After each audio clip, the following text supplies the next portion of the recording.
नमस्कार, मैं हूं आशीष श्रीवास्तव और आप देख रहे हैं यूपी तक। हाजिर हूं आज के सामने सुर्खियां लेकर। सबसे पहले चर्चा करेंगे जिस तरीके से उत्तर प्रदेश में एटीएस लगातार छापेमारी कर रही है और इस दौरान दिल्ली ब्लास्ट से जुड़े हुए कई लिंक के बारे में बातचीत हो रही है। सबसे बड़ी बात है कि इस दौरान परवेज अंसारी सहित उसकी जो बहन है उसके पूछताछ के साथ साथ कई अन्य लोगों को भी उत्तर प्रदेश से हिरासत में लिया गया और उनकी जांच की जा रही है। इस दौरान एटीएस ने पत्र लिखकर सबसे बड़ी बात है कि कहीं एक जो मदरसे हैं उनमें पढ़ाने वाले जो मौलवी और मौलाना हैं उनकी जांच के लिए रिपोर्ट लिखी है और ये साफ किया है कि उन सभी को अपना डेटा देना होगा, जिसमें फिर चाहे वो मोबाइल नंबर हो, आधार कार्ड हो या इसके अलावा वो कहाँ के रहने वाले हैं।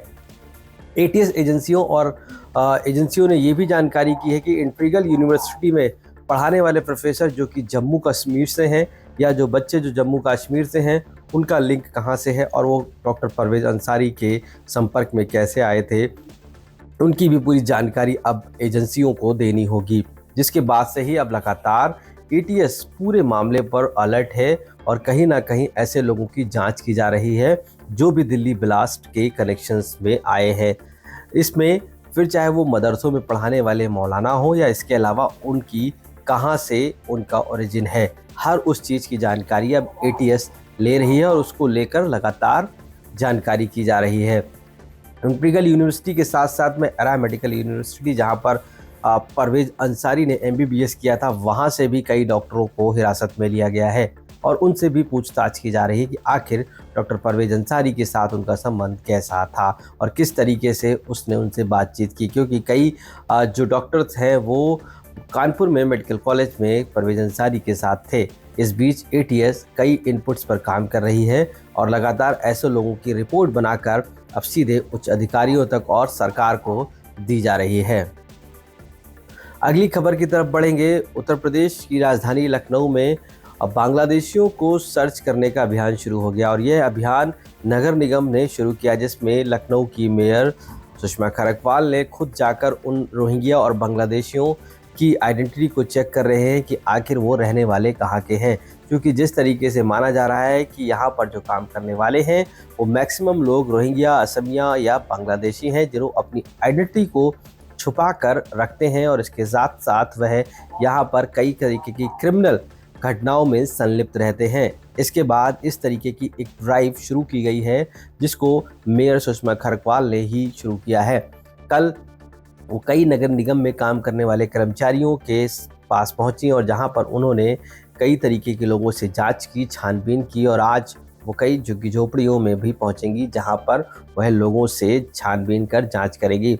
मेयर ने इसका जिम्मा खुद उठाया है और वो साफ तौर से बांग्लादेशी, रोहिंग्या और असमिया रहने वाले उन व्यक्तियों के बारे में जांच की जा रही है कि आखिर वो रहने वाले कहाँ के हैं और लखनऊ उत्तर प्रदेश की राजधानी में वो कब से यहाँ पर रह रहे हैं।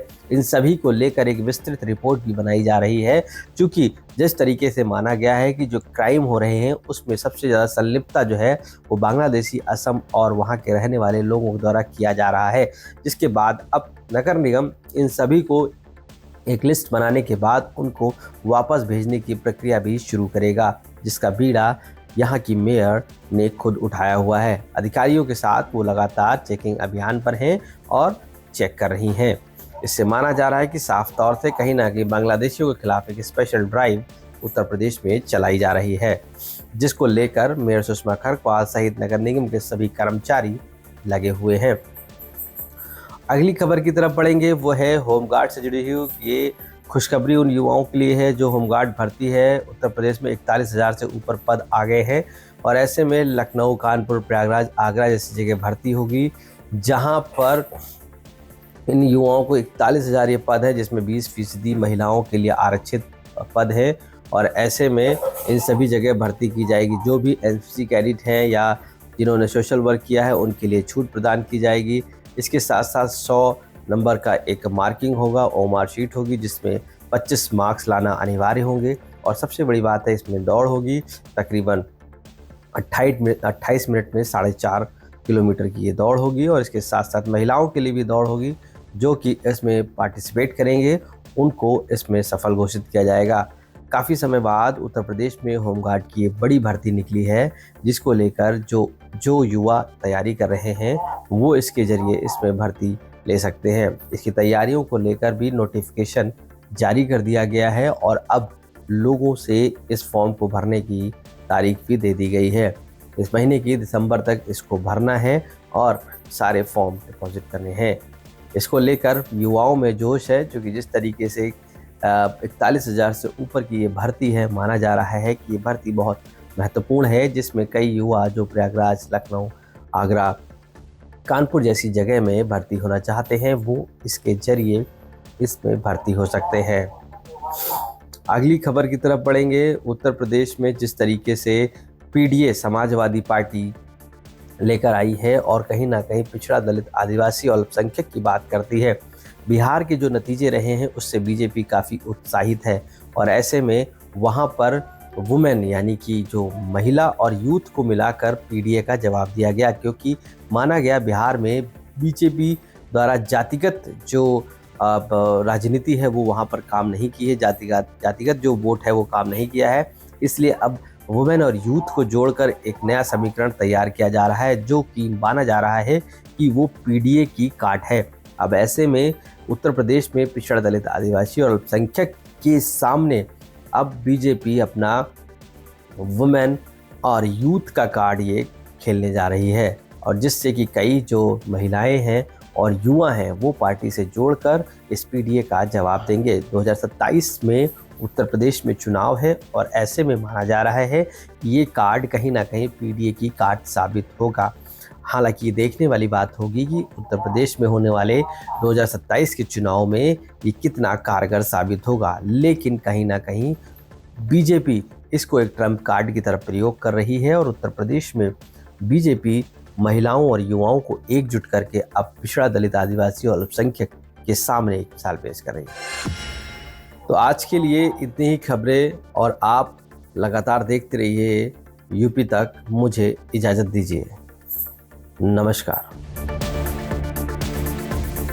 मुख्तार अंसारी ये नहीं समझ सके कि कोई षड्यंत्र है। उन्होंने 8 फोर्स के जवानों को, फोर्स है वो, फोर्स के असलहे है वो, एक सिंगल भी कोई असला मुख्तार के पास नहीं। अगर साउंड के साथ चला दे मैं चुनौती देता हूँ, और एक शब्द भी मुख्तार ने उसमें दंगा भड़काने के लिए कहा, मैं फांसी पे चढ़ने को तैयार हूँ। मुलायम सिंह के सामने बैठ के उन्होंने पूरी घटना लिखी, पूरी बताई और झूठी बिल्कुल गलत एफआईआर मुख्तार के खिलाफ हमसे दस्तखत करा के कराई। कृष्णानंद राय की हत्या का मामला है, मुकदमा हुआ है। मुख्तार अंसारी जिस डेट में घटना है उस दिन जेल में है। कि कृष्णानंद राय रणवीर सेना के कमांडर थे बिहार में, जो सामूहिक नरसंहारों के लिए जिम्मेदार थे। एक बार पूछिएगा, पंजाब की जेल में न गया। ये ब्रजेश सिंह की तरह से नकली पासपोर्ट बना के दाऊद इब्राहिम के पास तो नहीं चला गया। मुख्तार अंसारी के एलएमजी के बरामदगी की बात थी, गलत, झूठ, 1000% झूठ। तो एक आरोप ये भी लगता है कि योगी जी तब गोरखपुर से चले थे और उनकी हत्या की भी साजिश रची गई थी। योगी जी को आजमगढ़ में घेरा गया था, मुख्तार घेरवाए थे। मुख्तार से कहीं भेंटे नहीं थी योगी आदित्यनाथ से। हिसाब किताब का मतलब गोली मार देंगे।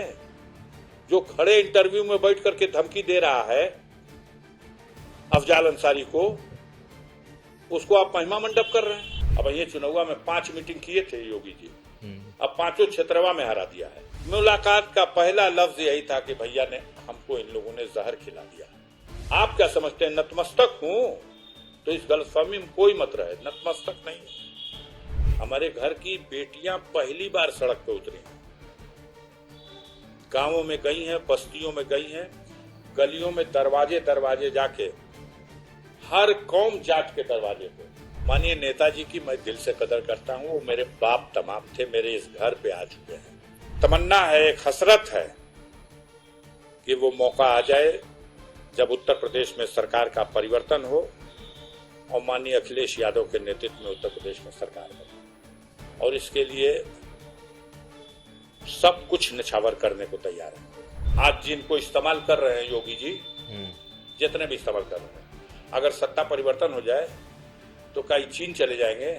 और भौकाल तो आज भी है।